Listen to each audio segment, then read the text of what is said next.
Et alors, c'est aujourd'hui la journée mondiale de la prématurité, comme chaque 17 novembre depuis 2009. Chaque année, environ 55 000 familles sont concernées en France. C'est un moment clé pour sensibiliser sur les réalités de la naissance prématurée et soutenir les familles. Des mobilisations s'organisent au niveau national et notamment au sein des services de néonatalité. Mais c'est toute l'année que bon nombre d'associations se mobilisent dans toute la France pour accompagner les parents, mais surtout pour aider les petits pois plumes dans leurs défis qu'ils rencontrent en étant venus au monde trop tôt. Alors,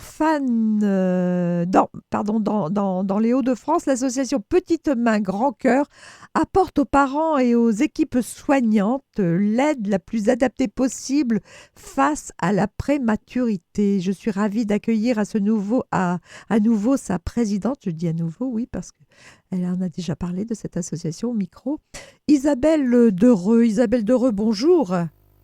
Bonjour Martine, merci de me recevoir à nouveau à l'antenne. Alors, je dis oui à nouveau parce que vous étiez avec nous en octobre 2024 pour nous présenter votre association, ses objectifs, que vous pourriez peut-être en quelques termes nous remettre en mémoire. Oui, bien sûr.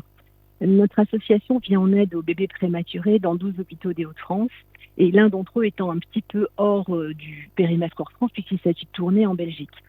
Nous apportons notre aide d'une part aux parents en leur offrant un kit de première nécessité qui est lavé avec une lessive bio et sans parfum de manière à ce qu'il puisse être utilisé de suite. Et d'autre part, nous apportons notre aide également aux services de néonatologie pour lesquels nous réalisons des confections adaptées aux bébés de leur service.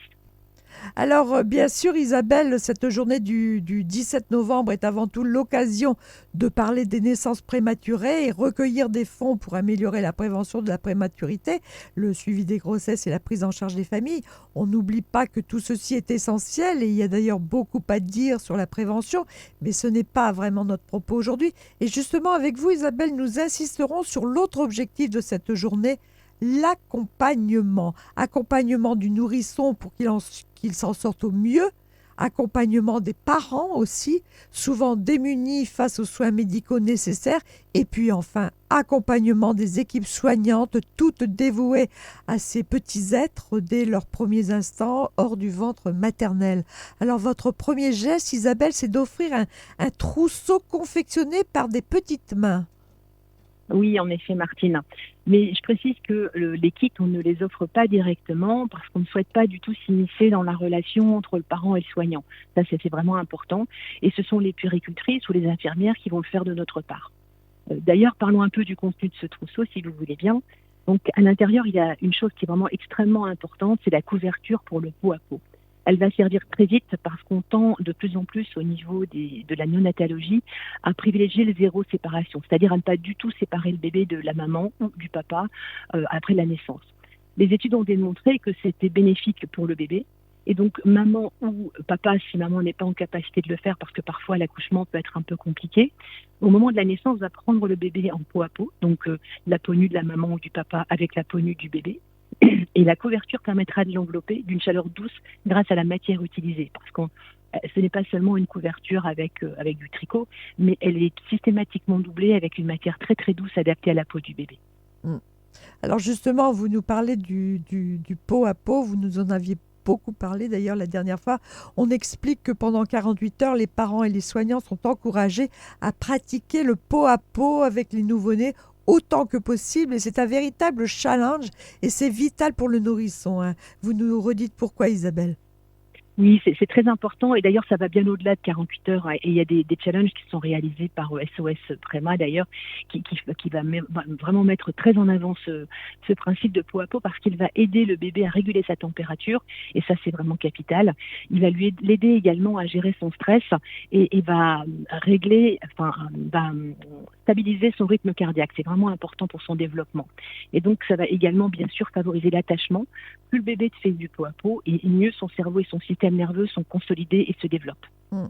Et justement, à ce sujet, votre association, Isabelle Dereux, a eu une idée géniale pour le favoriser, n'est-ce pas, ce pot à pot? Oui, alors on va dire qu'on ne va pas s'attribuer la paternité des choses parce que clairement c'est quelque chose qui existait. On parle là du bandeau de peau à peau, mais c'était le but de le rendre accessible à tous les services de néonatologie, ce qui n'est pas le cas parce que malheureusement c'est quelque chose qui coûte cher et qui est peu utilisé dans la durée. Donc c'est comme un tube en fait, hein, plus ou moins en tissu, qui va être très extensible et qu'on offre dans 6 tailles différentes de manière à ce que, comme tous les parents ne font pas la même taille, chacun puisse trouver le bandeau qui lui convient. Et donc le principe, c'est de maintenir le bébé contre le parent sans qu'il risque de basculer. Parce que en général, quand on est en peau à peau, on se sent si bien avec son bébé que le stress baisse un peu et la sécrétion d'endorphine fait qu'on peut s'assoupir avec son bébé. Donc c'est vraiment crucial pour sa sécurité qu'il puisse être maintenu contre le parent de manière à ne pas se débrancher de tout ce qui le maintient en vie. Les bandeaux existent dans le commerce, bien sûr, mais ils sont tellement chers, et en moyenne, ils font entre 30 et 40 euros pièce, que de nombreux services ne pourraient pas se le permettre. D'accord. Alors, Isabelle, une autre question. Vous êtes toujours en recherche de gens qui pourraient vous aider.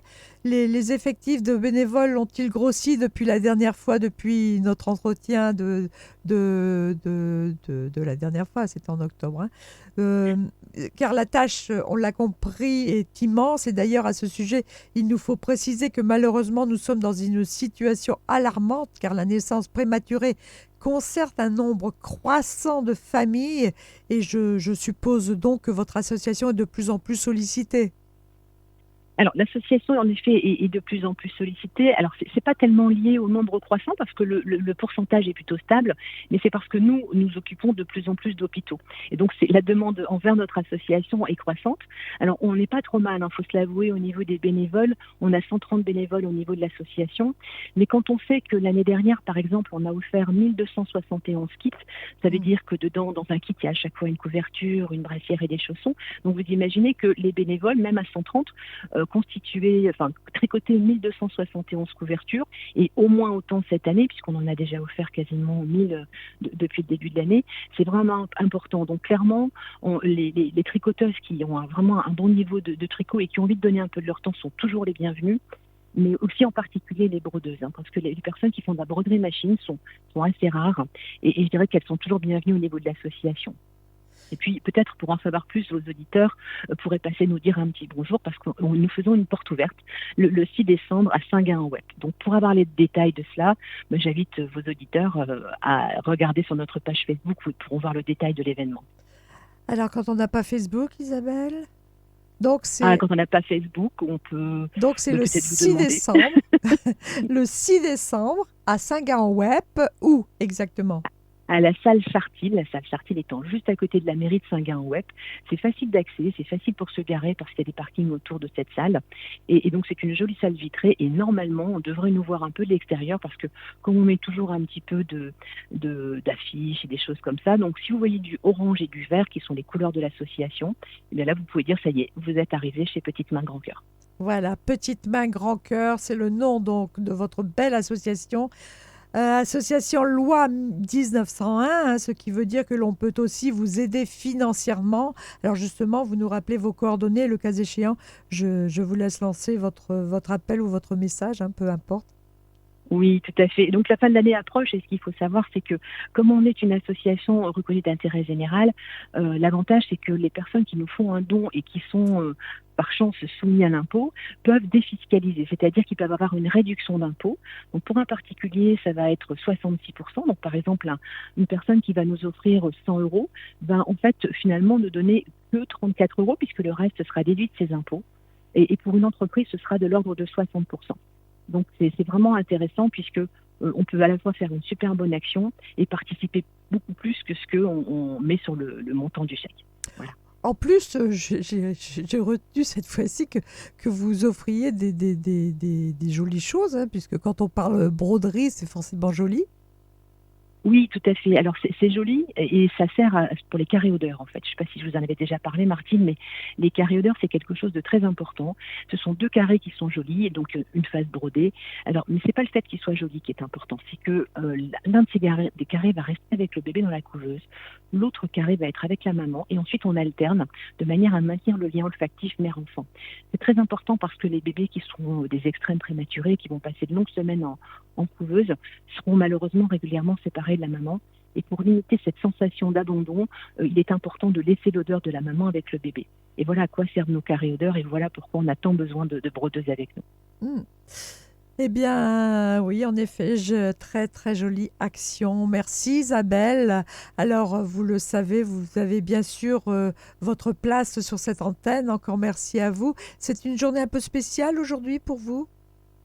Alors c'est spécial, oui et non, parce que finalement le 17 novembre pour nous c'est tous les jours, puisque tous les jours Hmm. on place la prématurité au cœur de nos actions et au centre de nos préoccupations. Donc oui, c'est spécial parce que ça nous permet d'en parler et merci Martine de m'avoir invitée, mais en même temps quelque part pour nous c'est tous les jours le 17 novembre. Oui, c'est ce qui me semblait.